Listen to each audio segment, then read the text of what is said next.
저건 드론들이야. 5개 드론들이라고. 젠장.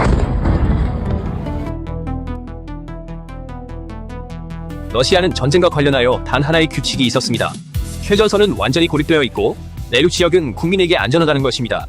수도 모스크바에서 상트페테르부르크까지, 크라스노다르에서 시베리아까지 푸틴은 며칠 동안 러시아 국민에게 이 규칙을 상기시키며 큰 자신감을 가지고 말했습니다.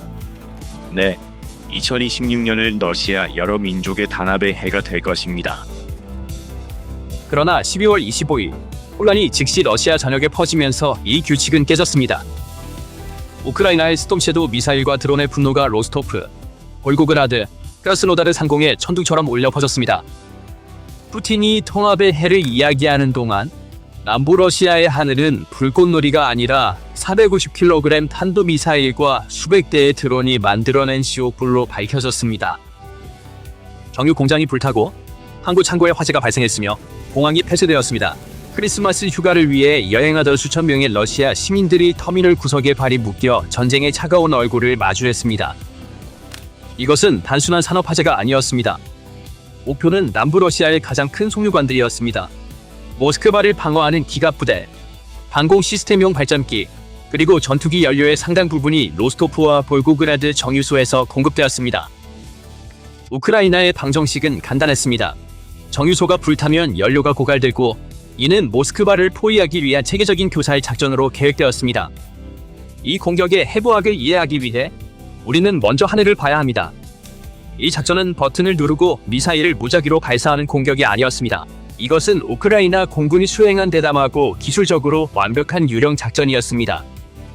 현장 데이터와 레이더 추적 결과는 이번 공격이 스톰섀도우 미사일을 사용하여 수행되었음을 확인시켜줍니다. 이 미사일들은 지상이 아닌 공중에서 발사됩니다.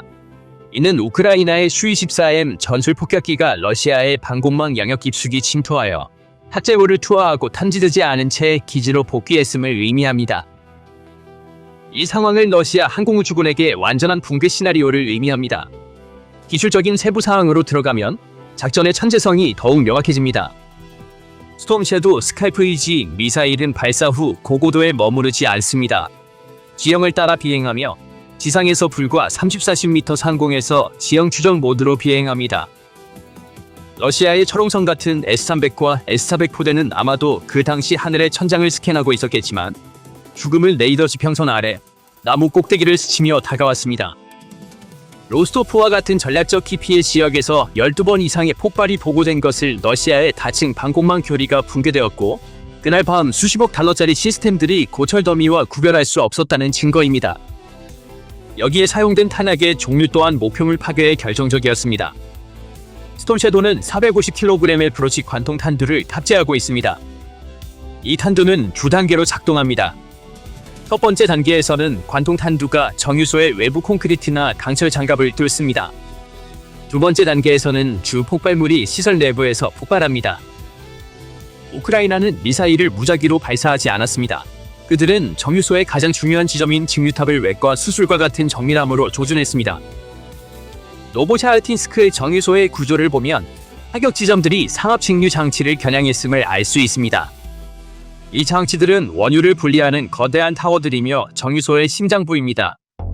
이 타워들이 없으면 정유소는 단지 석유 저장 시설일 뿐이며 아무것도 생산할 수 없습니다. 우크라이나 정보당국은 이 타워들을 수리하는 데 몇 달, 심지어 몇 년이 걸릴 것이라는 것을 잘 알고 있었습니다. 결과적으로 모스크바의 수십억 달러짜리 방어 신화는 그날 밤 영국 프랑스의 공학과 우크라이나의 용기에 의해 무너졌습니다. 공격의 시점과 조율 또한 주목할 만했습니다.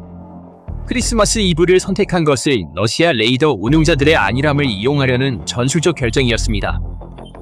볼고그라드 정유소에 대한 동시 드론 공격을 러시아 방공지휘 통제센터를 압도하고 마비시켰습니다. 러시아 레이더는 수백 개의 드론 및 미사일 신호 속에서 실제 위협을 구별할 수 없었습니다. 총참모부의 보고에 따르면 정유소 폭발의 강도는 저장 탱크가 가득 차 있었음을 나타냅니다. 이로 인해 화재의 영향이 크게 증폭되어 시설이 불지옥으로 변했습니다. 소방당국이 효과적으로 개입하지 못하면서 불이 다른 시설로 걷잡을 수 없이 번졌습니다. 현장 영상에는 불꽃이 하늘을 붉게 물들이고 수마일 밖에서도 연기 구름이 보이는 모습이 선명하게 담겨 있습니다. 이 이미지들은 기술적 결함이 아닌 전면적인 파괴 작전의 시각적 증거입니다. 남부 러시아를 휩쓴 화염은 크라스노다르의 템류크 항구로 번졌습니다. 석유 제품으로 가득 찬 거대한 탱크들이 직격탄을 맞고 폭발하여 2000제곱미터의 지역을 불덩이로 만들었습니다. 러시아 비상사태부가 소방관 70명과 중장비 18대를 동원해 진화를 시도한 이 화재로 인해 러시아의 또 다른 수출 관문이 폐쇄되었습니다. 템류크는 러시아군의 연료 및 탄약 수송을 위한 가장 중요한 환적 중심지 중 하나입니다. 이제 이 동맥들이 끊어진 것입니다. 항구가 마비되면 크림 대교의 부담은 2배로 늘어나고 이 지역 러시아군의 보급로는 죽음에 덫이 될 것입니다.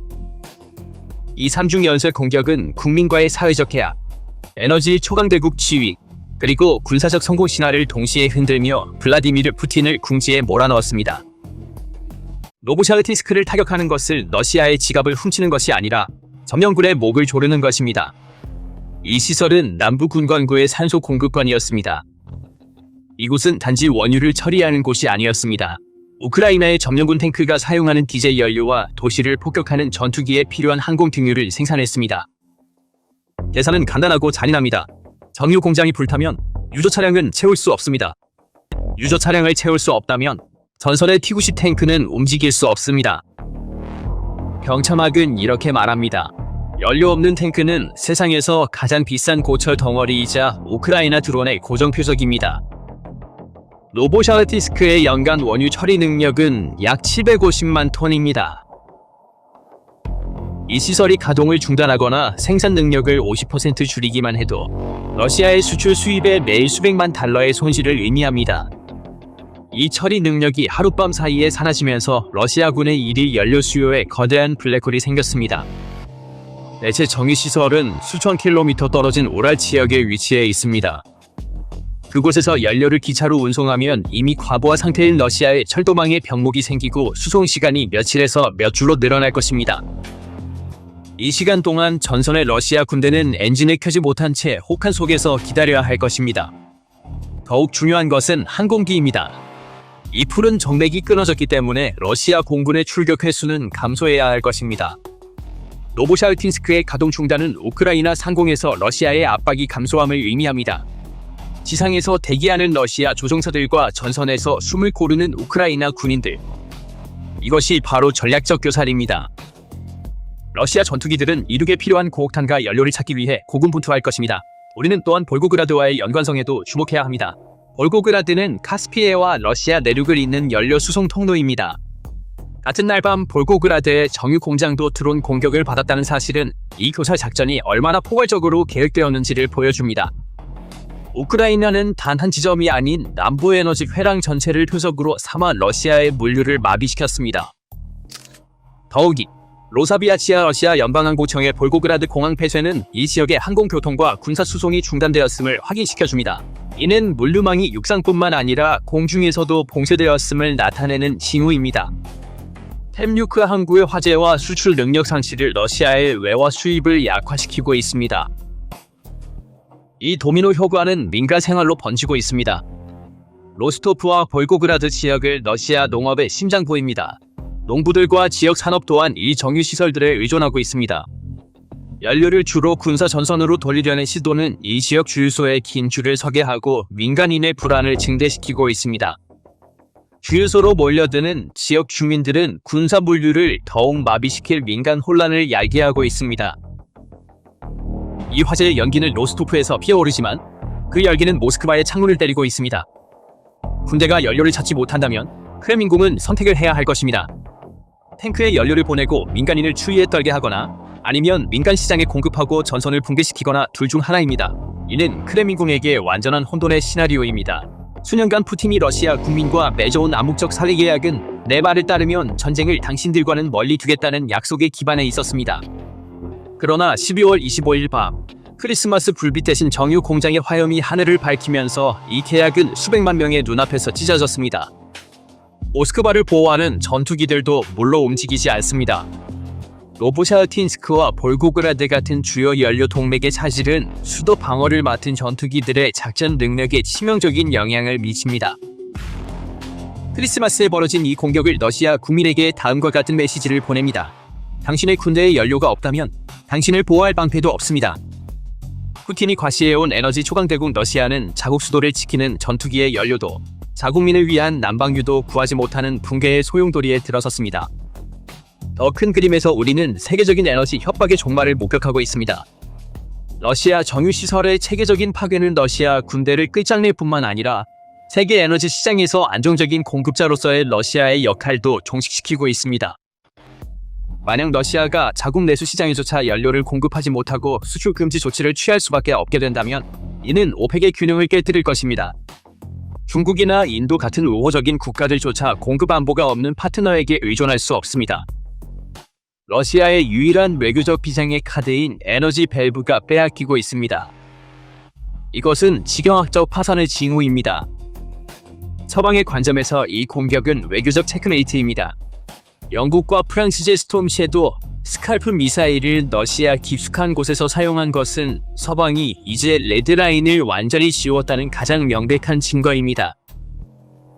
크렘린의 핵 위협은 더 이상 억지력이 없으며 전쟁의 주도권이 러시아 본토 깊숙한 곳까지 미쳤습니다. 이러한 움직임으로 우크라이나는 동맹국들에게 우리에게 무기를 주면 러시아 전쟁 기계를 그 근원에서부터 파괴할 것이라는 것을 현장에서 증명했습니다. 민간 심리에 미치는 영향 또한 부인할 수 없습니다. 민간인 영상에서 들리는 공황 상태의 비명과 우리의 방공망은 어디에 있느냐는 질문을 러시아 사회의 불안감이 깊어졌음을 보여줍니다. 전쟁은 더 이상 텔레비전 뉴스 속 이야기가 아닙니다. 그것은 창문에서 보이는 불길이고 주유소에서의 싸움이며 난방이 되지 않는 집입니다. 이러한 심리적 붕괴는 전선에서의 패배보다 훨씬 더 위험한 내부적 역학을 만들어냅니다. 그날 밤 노브샤틴스크 상공에 피어오른 연기는 단지 불타는 석유의 재가 아니라 러시아의 초강대국 환상의 재이기도 했습니다. 크리스마스 이브에 수행된 이 작전으로 우크라이나는 러시아 곰의 대동맥을 끊었습니다. 자체 탱크에 연료를 공급하거나 자체 비행기의 등유를 공급할 수 없는 군대가 이기는 것은 물리법칙에 어긋납니다. 그리고 크렘린의 가장 큰 약속이었던 안정은 그 불길 속에서 사라졌습니다. 그날 밤 꺼진 불빛은 모스크바의 미래를 비추는 경고의 불이었습니다. 그리고 그 메시지는 매우 분명했습니다. 안전한 곳은 없습니다. 당신의 에너지 공급은 차단되었습니다. 전쟁은 이제 당신의 문 앞에 있습니다. 이 사안에 대해 어떻게 보시나요? 전쟁이 러시아 심장부 한복판으로 번지면 푸틴의 끝일까요? 댓글로 여러분의 생각을 들려주세요. PPR 글로벌의 최신 분석에 대한 업데이트를 받으려면 채널을 구독하고 알림을 켜는 것을 잊지 마세요. 저희를 선택해주셔서 감사합니다.